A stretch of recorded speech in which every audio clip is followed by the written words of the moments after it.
Ayu Rosmalina atau lebih dikenal dengan Ayu Ting Ting. Lahir pada 20 Juni 1992, ibu muda dari seorang putri ini menjadi pedangdut terkenal berkat lagu berjudul Geo, Ajeb-Ajeb, dan Alamat Palsu. Tak banyak yang tahu jika Ayu Ting Ting sudah menjadi penyanyi beberapa tahun lalu, namun popularitasnya masih terbatas dalam kalangan tertentu saja. Namanya mulai melejit menjadi terkenal setelah jutaan penonton menyaksikan video klip Alamat Palsu di situs YouTube. Setelah itu, anak pertama dari dua bersaudara pasangan Abdul Rozak dan Umi Kalsum ini pun diundang ke berbagai acara di stasiun televisi Indonesia. Ayu mulai dikenalkan dengan musik dangdut oleh sang ibu yang juga seorang penyanyi sejak usia 4 tahun. Ia juga dikenalkan pada dunia modeling. Namun minat Ayu pada musik dangdut terlihat lebih kuat. Setelah merilis lagu Alamat Palsu, ia mengeluarkan single kedua bertajuk Sik Asik. Lagu Sik Asik tercatat menjadi lagu terlaris sepanjang 2011. Uniknya, baik dari segi fashion hingga warna rambut Ayu merupakan dampak dari kegemarannya terhadap K-pop atau Korean pop. Hal ini membuatnya kerap berdandan ala penyanyi Korea, dan ini seolah telah menjadi ciri khasnya.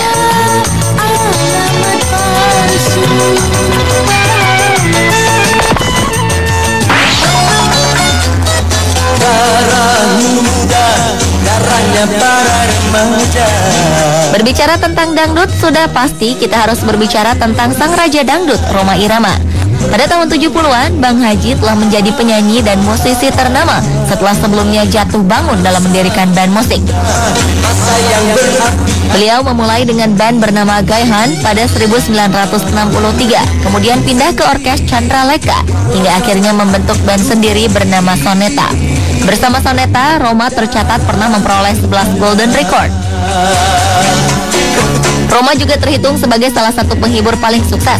Tak hanya di dalam negeri, beliau juga pernah tampil di Kuala Lumpur, Singapura, dan Brunei dengan jumlah penonton yang hampir sama ketika ia tampil di tanah air. Orang menyebut musik Rhoma sebagai dangdut. Faktanya, Bang Haji lebih suka musiknya disebut irama Melayu. Tak hanya di musik, Rhoma juga sukses di dunia film. Sebut saja salah satu film terkenalnya, Satria Bergitar. Film ini sudah menghasilkan 400 juta rupiah, bahkan sebelum rampung dikerjakan. Raja dangdut dengan berbagai kontroversi ini juga aktif dalam bidang politik. Di masa Orde Baru, ia tergabung dalam sebuah partai. Pada 1993, ia pernah menjadi anggota DPR mewakili utusan golongan seniman dan artis. Musim berikutnya, ia juga pernah tampil di panggung kampanye sebuah partai lainnya. Pada Februari 2005, pria berusia 67 tahun ini memperoleh gelar Dr. Honoris Causa dari American University of Hawaii dalam bidang dangdut.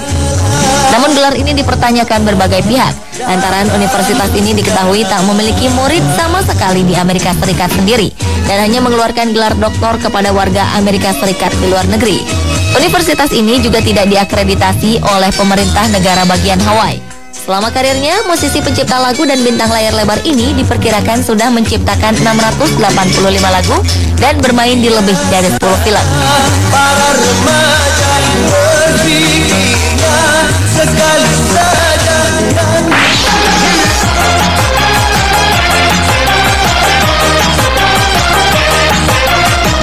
Selanjutnya adalah Zaskia Gotik. Pemilik nama lahir Surkiani dan kemudian dikenal dengan Zaskia Shinta mulai bernyanyi profesional ketika duduk di kelas 1 SMP. Perempuan kelahiran Bekasi 27 April 1990 ini mulai mengikuti berbagai lomba nyanyi hingga ia mendapat jadwal manggung reguler dari satu kafe ke kafe lainnya. Sayangnya, aktivitasnya ini membuatnya memilih untuk meninggalkan sekolah dan menekuni dunia tarik suara. 2011, kesempatan Zaskia untuk serius di dunia tarik suara mulai terbuka lebar. Sebuah label musik menggandeng namanya.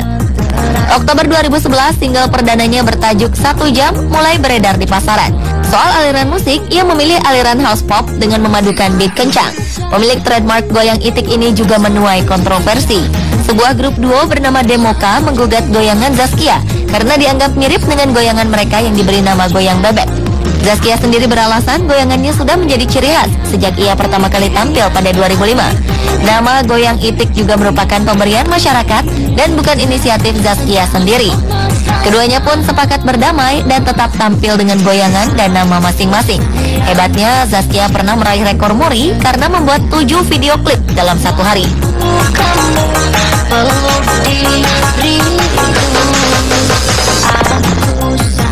Ada berandang tua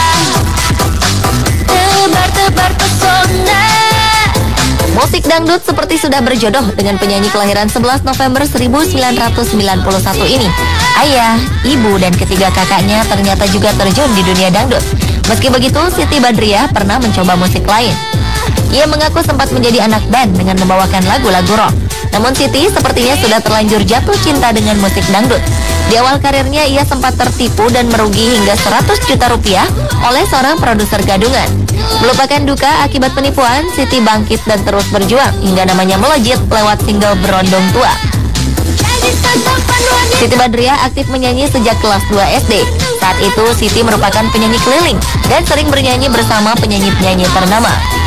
Ia juga pernah mengikuti berbagai festival musik untuk mengasah dan menambah pengalaman bernyanyinya. Hal ini membuat seorang pencipta lagu menawarkan Siti untuk membawakan lagu ciptaannya. Atas kerjasama ini, Siti mengeluarkan single berjudul Melanggar Hukum yang kemudian dibeli oleh perusahaan rekaman. Saat ini Siti mempunyai 3 buah single laris lainnya, yaitu Suamiku Kawin Lagi, Goyangan Manjur, dan Berondong Tua.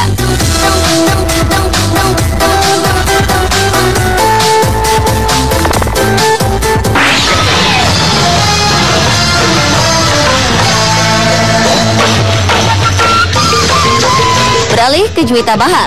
Gadis bernama lengkap Juwita Tovani Sanjaya ini mulai dikenal publik lewat aksinya menyanyikan lagu Maybe Yes, Maybe No saat mengisi sebuah acara televisi.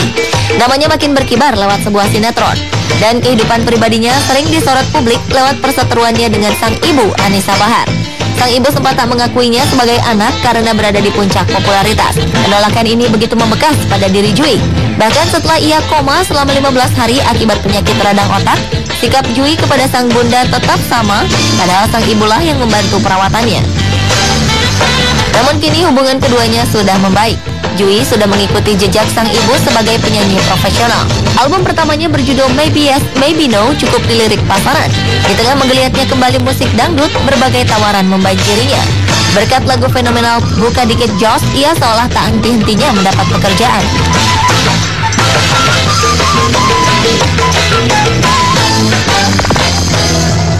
Para penonton, bapak-bapak, ibu-ibu, semua yang ada di sini. Lahir di Pasuruan, Jawa Timur pada 1979, perempuan bernama asli Ainur Rohimah ini adalah pedangdut yang terkenal dengan goyang ngebor kontroversialnya. Ia memulai karir panggungnya sebagai penyanyi dangdut di berbagai acara rakyat di daerah Pasuruan. Tanpa ia ketahui, aksi panggungnya diabadikan dalam sebuah rekaman video. Video ini lantas diperbanyak dan diedarkan ke berbagai pelosok. Sejak itu, nama Inul mulai terkenal. Seiring melekatnya julukan Ratu Ngebor, Inul mulai tampil di berbagai tempat. Menjelang perilisan album perdananya, sebuah kontroversi terjadi. Rupanya Bang Haji Rhoma Irama tak menyukai goyangan Inul. Goyang Inul dianggap mengundang dampak negatif berbau pornografi. Mengatasnamakan organisasi PAMI atau Persatuan Artis Musik Melayu Indonesia, Bang Haji menentang peredaran album goyang Inul. Sikap Rhoma ini lantas menimbulkan berbagai pro kontra. Selain berkarir di dunia tarik suara, Inul merambah bisnis karaoke.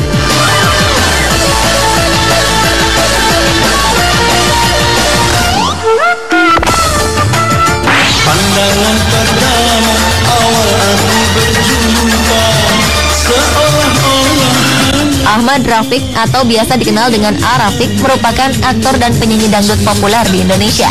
Hits berjudul Pandangan Pertama menjadi top hit di pertengahan 1978. Melihat A. Rafiq sudah pasti identik dengan kostum ala Elvis Presley. Pria berdarah India Pakistan ini pernah belajar akting di Institut Kesenian Jakarta. Tak banyak yang tahu bahwa A. Rafiq mulai menjalani karir bermusiknya dengan membawakan lagu-lagu Elvis Presley. Pada tahun 1970-an, Rafiq mulai menetap di Jakarta dan mulai meramu beberapa unsur dalam lagu dangdutnya. Ia juga memadukan tarian di film India, silat Mandarin, tari Zapin, serta gaya rock and roll dalam aksi panggungnya. Beberapa anak A. Rafiq juga mengikuti jejaknya di dunia hiburan Indonesia, antara lain Fairuz. A. Rafiq tutup usia pada 19 Januari 2013 akibat penyakit jantung.